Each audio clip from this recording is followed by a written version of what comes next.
और ये 30-35 साल के दरमियान में जिसमें राजद, जदयू, कांग्रेस और भाजपा सभी लोग शामिल रहे हैं, मुसलमानों की 60% नौकरियों से इनको वंचित कर दिया। हालांकि एमआईएम अपने टिकट के बंटवारे में पिछले दिनों में भी हमने इलेक्शन लड़ा था। ऐसा कुछ भी नहीं था कि हमने टिकट नहीं दिया।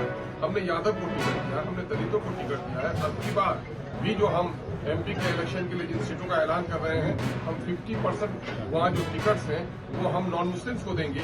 इसलिए कोई इल्जाम हम पर नहीं लगा सकता है कि हम कोई खास जमात और समूह की बात कर रहे हैं। आप लोगों को दावत दी गई, इसके लिए जरा सा हम लोग आज हम लोग दरअसल कई सीटों का ऐलान पार्टी कर रही है, क्योंकि हमने पिछले दिनों में 11 सीटों का ऐलान किया था और काफी अवामी दबाव है, हमारे संगठन के लोग भी और आम जनों का भी काफी दबाव है कि एमआईएम और सीटों से लड़े। तो हम आज चंद सीटों का और ऐलान कर रहे हैं।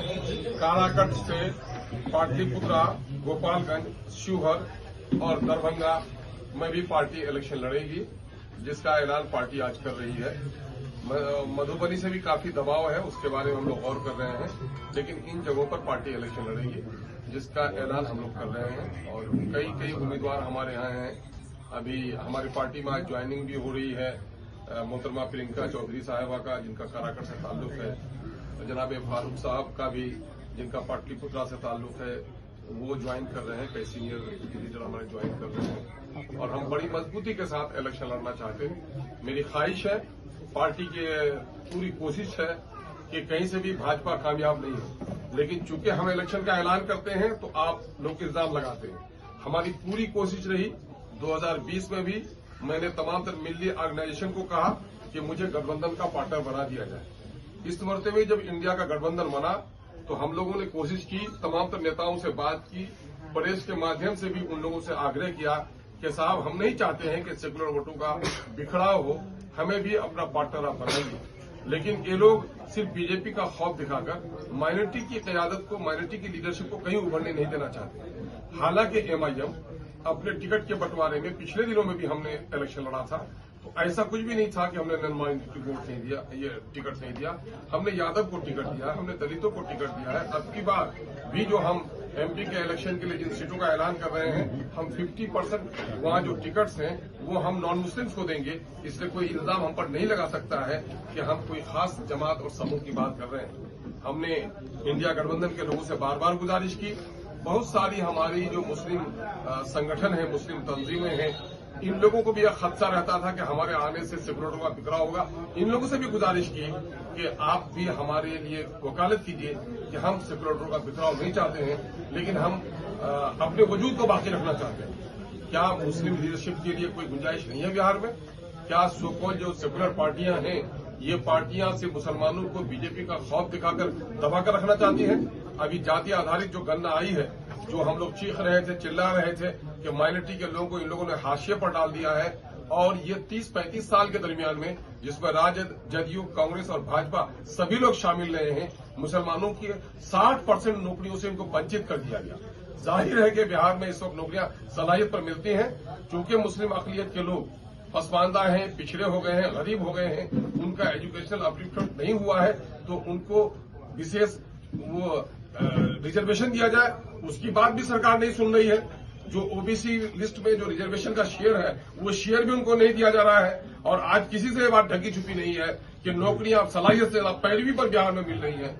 जिन लोगों का पहले मास्टर रोड पे बहाली होती है, उन्हीं को परमानेंट किया जाता है, तो वहां पर सलाहियत देखी नहीं जाती, वहां पैरवी देखी जाती है। इसलिए और जहां जहां अभी जो आई है, जो आर्थिक आंकड़े आए हैं जाति आधारित गणना में, उसमें ये दिखाया गया है कि जिन जिन क्षेत्रों में मुसलमानों की आबादी है, वो क्षेत्र ज्यादा पिछड़ा रहा है, वहां पलायन ज्यादा हुआ है, वहां गरीबी ज्यादा रही है, वहां पर नाना किस्म की बीमारियां ज्यादा रही हैं। इसलिए हम लोग बिहार की एक बड़ी आबादी, जो नजरअंदाज करदा आबादी है, उस आबादी को हक दिलाने के लिए संघर्षशील है, लेकिन हम सबको साथ लेकर चलना चाहते हैं और काफी दबाव है, इस वजह से इन सीटों का हम ऐलान एक बार और नाम बता दीजिए, एक बार और लिस्ट बता दीजिए। हम तो सीमांचल में लड़ ही रहे हैं, उसके साथ ही काराकट, पाटलिपुत्रा, गोपालगंज, शिवहर और दरभंगा, इन 5 सीटों का हम ऐलान कर रहे हैं। और मधेपुरा से भी काफी लोगों का दबाव है, उसके बारे में पार्टी को रेजोल्यूशन भेजा गया है ना। मधुबनी से काफी हो गया है, तो उनका पार्टी को भेजा गया है। सोशल मीडिया में ये बात चल रही है अख्तर साहब, सोशल मीडिया में ये बात चल रही है कि आरजेडी के नेता आपसे संपर्क कर रहे हैं, आपके आवास की तरफ भी आ रहे हैं। क्या इस तरह की कोई बातचीत है कि चुनाव में आप? भाई मैंने पहले भी कहा रहा था कि मेरा दिल भी खुला हुआ है, मेरे दरवाजे भी खुले हुए हैं। कोई बुलाए तो हम उसके यहाँ जाने के लिए भी तैयार हैं, कोई हमारे यहाँ आए तो हम उनको बुलाने के लिए भी तैयार हैं। और भी कई संगठनों से हमारी बात चल रही है। हम लोग चाहते हैं कि बिहार की जो शोषित पीड़ित जनता है उसको न्याय मिले, एक अच्छी सरकार बने, और उस सरकार के बनाने की कड़ी कहीं न कहीं दिल्ली से भी जुड़ी हुई है। दिल्ली में भी बिहार का प्रतिनिधित्व सही तौर पर हो, क्योंकि बिहार को हक नहीं मिल रहा है। नीतीश कुमार जी ने कहा डबल इंजन की सरकार होगी, बिहार को हक दिलाएंगे। दामन फैलाकर वो पटना यूनिवर्सिटी को भी सेंट्रल यूनिवर्सिटी नहीं बना सके, न कोई विशेष पैकेज ले सके। इसलिए ईमानदाराना कोशिश होनी चाहिए। जो ईमानदाराना कोशिश करने के लिए जो भी पार्टियां आएंगी, हम उनके साथ चलने के लिए तैयार हैं। उनका लाइक माइंडेड पार्टियों से मेरा कल भी इनकार नहीं था, आज भी मुझे इनकार नहीं। एक तरफ बीजेपी को हमने 16 सीटों का ऐलान किया है। एक का प्रत्याशी हम लोगों ने घोषित नहीं किया है, क्योंकि मामला गया का था। अभी इसका हम लोग को करना था वहां पर कुछ मामला, जो रिपोर्ट वहां पर गई है, उस रिपोर्ट पर हम लोग के नेता ने रोक दिया है। वहां के ऑब्जर्वर आ रहे हैं 1-2 दिन में, उसके बाद हमारा दूसरे बीजेपी को डैमेज करना चाहते हैं। दूसरी तरफ आप पे आरोप लगता है कि बीजेपी की बी टीम है। कौन बेशरम लोग मुझे बीजेपी का बी टीम कहते हैं? हिम्मत तो मुझसे मुकालमा कर ले, बहस कर ले। नीतीश कुमार जी पिछले दिनों में जब आए थे, बहुत बीजेपी को छोड़ के, तो हर जगह वही प्रचार कर रहे थे। कुछ हमारे धार्मिक गुरुओं को लेकर बैठ के भी उसने बंद कमरे में मीटिंग की। साहब सबसे खतरनाक तो ये हैदराबाद वाली पार्टी है। गए थे समाधान यात्रा में पूर्णिया, समाधान तो कुछ नहीं किया नहीं समस्याओं का। वहां पर भी वही कहा कि बीजेपी की बी टीम है। ये कौन बेशरम लोग हैं? कौन नहीं है बीजेपी के गोद में बैठे हुए? ये सारे लोग बीजेपी के गोद में बैठे हुए हैं। अगर बीजेपी से कोई अलग है, चूंकि उनका कोई नुकसान नहीं है, उनके स्वार्थ का नुकसान हो सकता है, लेकिन मेरे मजहब का नुकसान है, मेरी नस्लों का नुकसान है, मेरे धर्म का नुकसान है, मेरे धर्मस्थली का नुकसान है। और जिस तवानाई के साथ बैरिस्टर असदुद्दीन अवैसी साहब धर्मनिरपेक्षता के दामन को थामे हुए मुसलमानों के हक और हुकूक की बात करते हैं, दलितों के हक और हुकूक की बात करते हैं, कोई माइक का लाल कह सकता है कि बीजेपी? हम बीजेपी को बर्दाश्त करेंगे? कहीं न कहीं इकलौता चलकर कहीं न कहीं आप इंडिया गठबंधन का ही वोट काटेंगे ना मुसलमान। बपौती है किसी की वोट, बपौती है किसी की वोट। मैं जो 5 जीत के आया था तो किसका कट के आया था? मैं जो 5 जीत के आया था कहां जीता? कौन था वहां पर? वोट पे लिखा हुआ है नाम किसी का है? अरे हमारे वोट पर राज किया है लोगों ने। आप 2015 का आप देख लो, गठबंधन की सरकार की वोट 41% वोट हासिल किए थे महागठबंधन ने। 41% में 18% वोट मुसलमानों का था।